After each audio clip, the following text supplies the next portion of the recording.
आज आपण रेडीमेड पॅकेटचे गुलाबजाम बनवूयात। एकावर एक फ्री भेटलेलं हे गुलाबजामचं पॅकेट एका बाउलमध्ये काढून घेतलं। पटकन कुठलीही स्वीट डिश खायची असेल तर हे रेडीमेड पॅकेट मधले गुलाबजाम पटकन होतात। तर हे मी पाण्यामध्ये मळून घेणार आहे। नॉर्मल पाणी घेतलं आहे, खूप घट्टही नाही आणि खूप पातळ नाही, असं मध्यम आपल्याला पीठ मळून घ्यायचं।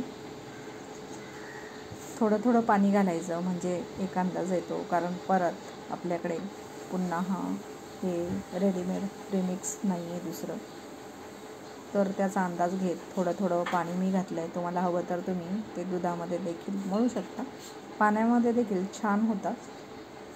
फक्त ते थोडा वेळ मुरण्यासाठी आपण ठेवणार आहे।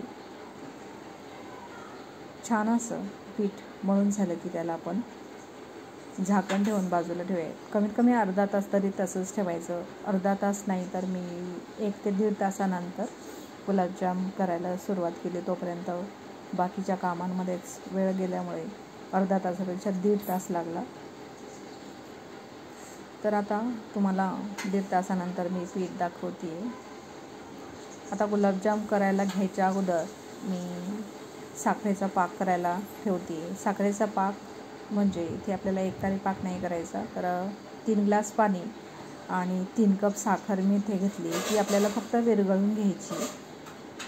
बारीक गॅसवर कढई ठेवून दिली साखरेचं पाणी पाक करण्यासाठी, म्हणजे साखरेचं सिरप। तर आता आपल्याला जेवढ्या छोट्या आकाराचे गुलाबजाम करता येईल तेवढे करायचे, कारण ते आपण ज्यावेळेस तळतो त्यावेळेस ते फुगून डबल होतात आणि पुन्हा जेव्हा आपण साखरेच्या सिरपमध्ये घालणार तेव्हा ते अजून पाक पिऊन फुलतात, म्हणजे साईजने जे आपण बनवलेले असतात त्याच्या ते ट्रिपल होतात।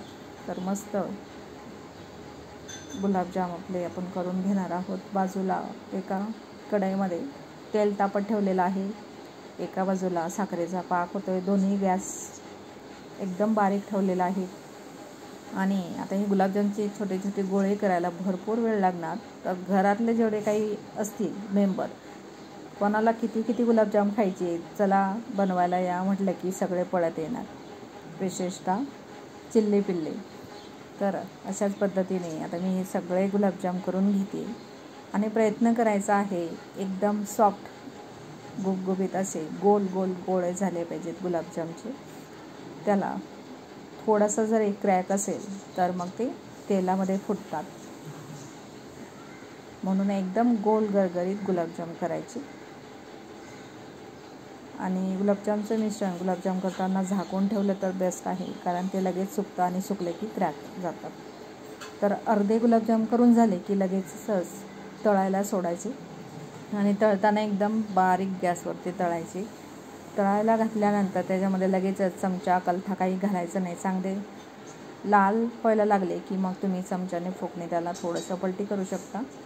गुलाबजाम हलवण्याऐवजी कढई आहे जी तेलाची, ज्याच्यामध्ये आपण गुलाबजाम तळतोय तिला थोडंसं हलवायचं अशा पद्धतीने। ती देखील काळजी घ्यायची, नाही तर तेलच खाली गॅसवरती जाऊ शकतं। फक्त गॅस एकदम बारीक ठेवायचा आणि बारीक गॅसवरती गुलाबजाम छानसे तळून घ्यायचे। याला तुम्ही तेलामध्ये तुपामध्ये देखील तळू शकता, खूप वेळ लागत नाही। मोठा गॅस ठेवला तर ते लगेचच जळतील। ते चांगले आतमध्येपर्यंत तळले गेले पाहिजेत आणि या पद्धतीने असा कलर आला की लगेचच काढून घ्यायचे, कारण ते बाहेर काढल्यानंतर देखील त्यांची तळण्याची प्रोसेस असते, म्हणजे त्याचा कलर चेंज होतो। जसा आपण काढलेला असतो त्याच्यापेक्षा जास्त लाल ते होतात। तर आता माझ्याकडे थोडेच गुलाबजाम आहेत, तर मग मी म्हणून थोडंसं तेल घातलेलं आहे कढईमध्ये आणि त्याच्यात बसेल तेवढेच एका वेळेस टाकलेले आहेत। 3 बॅचमध्ये माझे गुलाबजाम तळून झालेले आहेत। तुम्ही बघता एका बाजूला सिरप उकळतं आहे साखरेचं, एका बाजूला गुलाबजाम तळले जातात, दुसऱ्या बाजूला गुलाबजाम बनवले जातात। घरातल्या चिल्ल्या पिल्ल्यांची हेल्प घेतली तर जास्त वेळ लागणारं हे काम झटपट होतं। तर मस्त असे गुलाबजाम तळून झालेत आणि साखरेच्या सिरपमध्ये सगळे तळून झाल्यानंतर मग मी साखरेच्या सिरपमध्ये घातलेत। याला कमीत कमी 3 तास ठेवायचं, त्याच्यानंतर तुम्ही गुलाबजाम खाऊ शकता। थँक्यू।